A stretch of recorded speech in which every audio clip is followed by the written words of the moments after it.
காலகட்டங்களில் திமுக வந்து தனித்து தேர்தல் சந்திக்கும் அப்படிங்கிற மாதிரி ஒரு பேச்சு அடிபடுது. நீங்க என்ன சொல்றீங்க?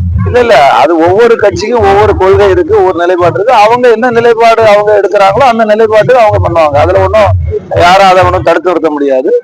எங்க கட்சிக்குன்னு கொள்கை இருக்கு, எங்க கட்சிக்குன்னு கோட்பாடு இருக்கு. அந்த கொள்கை மூலமாக நாங்க வந்து பயணிச்சிருக்கோம். தொடர்ந்து 20 ஆண்டுகளுக்கு மேலாக சட்டசபையில திமுக நடவடிக்கை எதிர்கட்சியா இருந்துட்டு இருக்காங்க.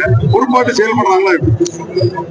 அதாவது எதிர்கட்சி சார்ந்த உறுப்பினர்கள், எதிர்கட்சி தலைவர்லாம் வந்து ஆரோக்கியமான விவாதத்தை முன்னெடுக்கணும்.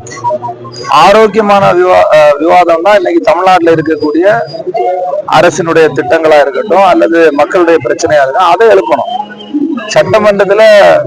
சட்டமன்றத்துக்கு மரபை மீறி வேற விதமான கொஸ்டின் எழுப்ப முடியாது. ஆனா ஏற்கனவே எல்லா நிலையிலும் அனுபவம் உள்ளவங்க தான் அங்க இருக்காங்க. அனுபவம் உள்ளவங்க இருக்கக்கூடியது மக்கள். இப்போ வந்து ஒரு சட்டமன்ற தொகுதியில 2,40,000 அல்லது 2,50,000 வாக்காளர்கள் இருக்காங்கன்னா அத்தனை வாக்காளர்களும் சட்டமன்றத்தில் போய் பணியாற்ற முடியாது. அவங்க தேர்ந்தெடுக்கக்கூடிய பிரதிநிதி மக்களுடைய தேவைகள், மக்களுடைய பிரச்சனைகளை அவங்களுடைய சார்பா நம்ம வந்து குரல் கொடுக்கும் போது அங்க பதிவாகும். அது வந்து அதன் ஆய்வுக்கு உட்படுத்தப்படும். திருப்பி வந்து அரசு சார்ந்து அந்த திட்டங்களை நிறைவேற்றப்படும். கடந்த 20 ஆண்டுகளா வந்து திமுக பயணிச்சீங்க. இப்போ வந்து அரசியல் மாற்ற காரணமாக வந்து அரசுல பங்கேற்கிறீங்க. திமுக தனிச்சு அதெல்லாம் நீங்க சொல்றது தவறு. என்னன்னா 1967க்கு முன்னால வரலாற்றை திருப்பி பாருங்க. 1967 பின்னாடி ஒவ்வொரு காலகட்டத்திலையும் திராவிட முன்னேற்ற கழகம் ஆட்சிக்கு வந்திருக்குன்னா கூட்டணியினுடைய துணையோட தான் ஆட்சிக்கு வந்திருப்பாங்க. ஆனா ஆட்சிக்கு வந்த பிறகு கூட்டணியில் இருக்கவங்கள உதறி தள்ளிடுவாங்க. யாருடைய கோரிக்கையும் நிறைவேற்ற மாட்டாங்க.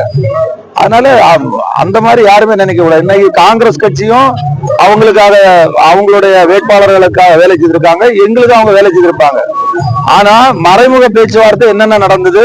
இன்னைக்கு ஜனநாயக முறையில இன்னைக்கு தமிழக மக்கள் ஒரு புரட்சி ஏற்படுத்திருக்காங்க, ஒரு புதிய யுகத்தை ஏற்படுத்திருக்காங்க. இன்னைக்கு இளைஞர்கள் எல்லாம் வந்து ஒரு புதிய அரசு அமைவதற்கான வாய்ப்பை ஏற்படுத்திருக்காங்க. அந்த வாய்ப்புல நாங்க ஒரு மதசார்பு, எங்களுடைய கொள்கை தான் அவங்களுடைய கொள்கை, மதசார்பற்ற ஒரு கூட்டணி அரசாங்கம் இருக்கு. அதனால அந்த மதசார்பற்ற அணியை எங்களுடைய கொள்கைகளை ஒத்துக்கக்கூடிய ஒரு இயக்கத்தோட நாங்க வந்து கூட்டணி சேர்ந்து இன்னைக்கு அமைச்சரவையில பங்கு பெற்றிருக்கோம். கிட்டத்தட்ட 59 ஆண்டுக்கு பிறகு இப்ப நான் கூட பெருந்தலைவர் காமராஜர் ஆட்சி பிறகு நானே பார்த்தது இல்லை. நான் 1975 பிறந்திருக்கேன். 51 வயசாச்சு. அந்த அமைச்சரவையில நான் இன்னைக்கு பங்கு பெற்றிருக்கேன்னா கூட்டணி அரசுக்கு சாத்தியம் இல்லை, கூட்டணியை சாத்தியம் இல்லை அப்படின்னு சொன்னவங்க அதை நினைச்சு பார்க்கணும். அவ்வளவுதான்.